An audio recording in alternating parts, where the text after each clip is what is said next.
माणगाव नगरपंचायत प्रशासनाच्या दुर्लक्षामुळे शहरातील लोकनेते अशोकदादा साबळे बाल उद्यानाची दुरावस्था। नमस्कार, आपण पाहताय महाराष्ट्र पोलीस न्यूज 24। शहराच्या मध्यवस्तीत असलेले आणि नागरिकांच्या विरंगुळ्याचे केंद्र असलेले बाल उद्यान हे पोस्को कंपनीच्या CSR फंडातून उभारण्यात आले होते। सध्या प्रशासनाच्या उदासीनतेमुळे अखेरच्या घटका मोजत आहे।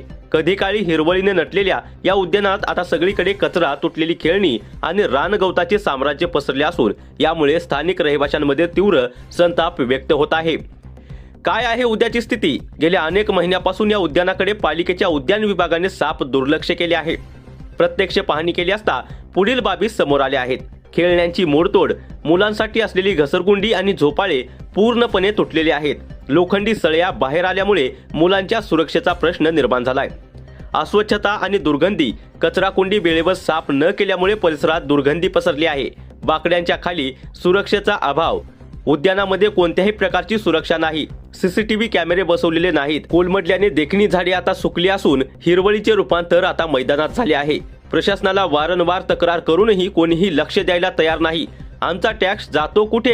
गटारावरील झाकणं लावण्यास प्रशासनाकडे निधी उपलब्ध नाही, त्यामुळे उद्यानाचे काम करणं हे लांबच राहणार आहे। आमच्या मते सार्वजनिक मालमत्तेची निगा राखणे ही केवळ प्रशासनाचीच नाही तर नागरिकांचीही जबाबदारी आहे। मात्र मूलभूत सुविधा पुरवणे हे पालिकेचे कर्तव्य आहे। प्रशासनाने याकडे त्वरित लक्ष देऊन उद्यानाचे सौंदर्य पुन्हा मिळवून द्यावे।